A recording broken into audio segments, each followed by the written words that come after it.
स्त्री का घर। तुम्हें कितनी बार बताया है, मेरे तैयार होने से पहले मेरा नाश्ता तैयार हो जाना चाहिए। शादी के 25 सालों बाद भी मुझे क्यों बार बार एक ही बात बतानी पड़ती है?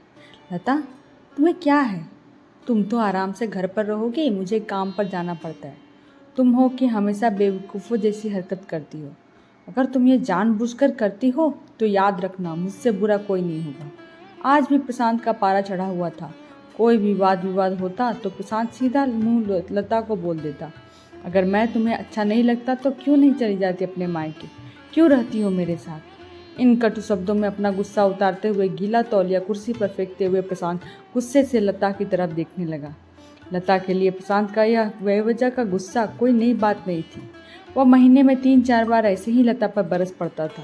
पहले पहल लता उसका विरोध किया करती थी, लेकिन जब कई सालों तक प्रशांत में कोई बदलाव नहीं दिखा तो लता ने खुद को ही बदल लिया। अब प्रशांत के कुछ भी कहने से लता को कोई फर्क नहीं पड़ता। प्रशांत की हर बात वो चुपचाप से नीचे झुकाए सुन लेती थी। शादी के पहले 5 साल तक लता ने पूरी कोशिश की थी कि प्रशांत को बदला जाए, लेकिन फालतू का गुस्सा करना और बाद में लता को भला बुरा कहना यह मानो जैसे उसकी आदत बन गई थी।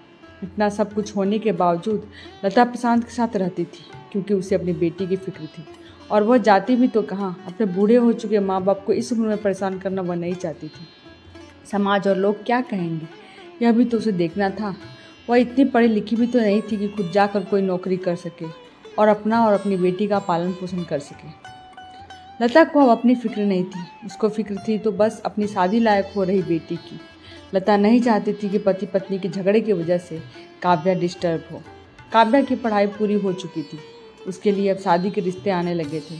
कई रिश्तों को काव्या ठुकरा चुकी थी। 2-3 महीने बाद एक अच्छा रिश्ता आया। रिश्तेदारों और पहचान के लोगों ने भी लड़के के बहुत गुणगान किए थे। प्रशांत एक शाम अपनी बेटी के पास बैठकर उसे बताने लगा, काव्या बहुत अच्छा लड़का है, पढ़ा लिखा है, बड़ा घर है, बहुत अच्छी नौकरी है। ऐसे रिश्ते बार बार नहीं आते बेटा, इस बार मना मत करना।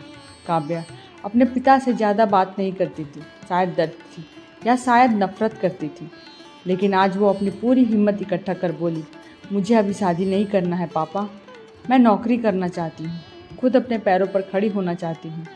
हाँ तो उसमें क्या बड़ी बात है, मैंने लड़के से बात की है, वह तुम्हें किसी बात के लिए नहीं रोकेगा। तुम शादी के बाद भी नौकरी कर सकती हो, वह तुम्हें नौकरी के लिए परमिशन दे देगा। प्रशांत बोला, मेरा नौकरी करना या ना करना उसकी परमिशन पर क्यों डिपेंड रहेगा पापा? काव्या ने पूछा। मैं कह रहा हूँ ना, तुम्हें किसी भी चीज़ की कमी नहीं होगी वहाँ।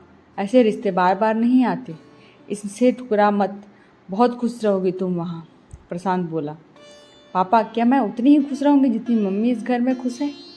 काव्या ने तंज कसते हुए कहा, आज तुम्हारी जबान कुछ ज़्यादा नहीं चल रही? प्रशांत गुस्से से आंखें बड़ी करते हुए बोला, पापा मुझे शादी ही नहीं करनी है, क्योंकि शादी के बाद अगर वह लड़का आपके जैसा निकला तो मैं क्या करूँगी? मुझे आपके जैसा जीवन साथी नहीं चाहिए जो बिना बात के मुझ पर हमेशा चिल्लाए। मुझे कुछ भी अपनी पसंद का लेना हो तो 10 बार सोचना पड़े, कहीं वह नाराज़ ना हो जाए। मेरी तबीयत कैसी भी हो उसे परवाह ना हो। रोटी थोड़ी सी मोटी बन जाए तो घर सर पर उठा ले, उसकी चेक बुक ना मिले तो भी मेरा ही दोस्त निकाले, और हर छोटी मोटी बात पर मुझे मायके जाने के लिए कहे। काव्या ने अपना दिल खाली करते हुए पापा से सब कह दिया। प्रशांत का गुस्सा 7वें आसमान पर था, लेकिन उसके मुंह से एक भी शब्द नहीं फूट रहा था। वो काव्या की बातें सुन रहा था। काव्या उतना ही बोलकर चुप नहीं हुई। आज पहली बार वो अपने पापा के सामने इतना कुछ बोल रही थी। पापा, आपने माँ के साथ हमेशा गलत व्यवहार किया। आप अपने ऑफिस का गुस्सा बिना सोचे समझे माँ पर उतार देते हैं। कभी इस बात की भी परवाह नहीं करते कि उन्हें कैसा लगता होगा।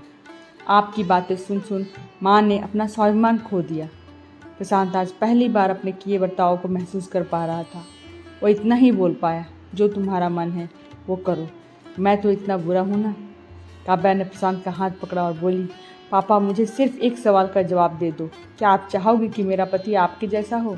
अगर आपका जवाब हाँ है तो कर दीजिए मेरा रिश्ता आज ही, और ना है तो मुझे आत्मनिर्भर बनने दीजिए। प्रशांत कुछ भी ना बोल पाया और वहाँ से चुपचाप बाहर चला गया। आज उसे लता के सामने जाने में शर्म आ रही थी। चलते चलते उसकी आंखों से आंसू बह रहे थे। प्रशांत ने आज से अपने आप को बदलने का निश्चय किया। अगले दिन से लता ने अपने पति में काफ़ी बदलाव देखा। वह सोचने लगी कि जो हिम्मत काव्या ने दिखाई है, वह हिम्मत अगर मैं पहले ही दिखा देती तो शायद आज परिस्थिति कुछ और होती। अब काव्या पढ़ लिख कर अच्छी नौकरी करने लगी थी और 3 साल बाद उसके लिए एक अच्छा रिश्ता आया। और उसकी विदाई पर प्रशांत बोला, बेटा तू हमेशा खुश रहेगी क्योंकि तेरा पति तेरे बाप जैसा नहीं है। प्रशांत की यह बात सुनकर लता और काव्या की आंखों में आंसू बहने लगे। दोस्तों, हमारे समाज में औरतों को भले ही देवी का दर्जा दिया जाता है, लेकिन वह स्वतंत्रता नहीं दी जाती जो उन्हें देनी चाहिए। उन्हें बचपन से ही बताया जाता है कि वह पराया धन है। स्कूल से आने में देर हो जाए तो पिटाई मिलती है, मोबाइल पर बातें करते हुए दिख जाए या खिड़की से झांकते हुए दिख जाए तो शक किया जाता है। माँ बाप का घर तुम्हारा नहीं है, पति का घर ही तुम्हारा घर है। जीवन भर ये बातें बताकर उन्हें ससुराल भेज दिया जाता है और एक दिन किसी छोटे मोटे झगड़े में ससुराल वाले से उन्हें सुनना पड़ता है कि इस घर को छोड़ दो और मायके चली जाओ। अब आप ही बताओ दोस्तों, ऐसी स्त्रियों का सच्चा घर कौन सा है? आखिरकार वह किस घर को अपना कहे? दोस्तों, अगर आपको मेरी ये कहानी अच्छी लगी हो तो मेरे चैनल को लाइक करें, शेयर करें और सब्सक्राइब करें। और हाँ, बेल आइकन को प्रेस करना ना भूलें ताकि मेरे आने वाली सभी कहानियों की नोटिफिकेशन सबसे पहले आपको प्राप्त करें। तब तक के लिए धन्यवाद।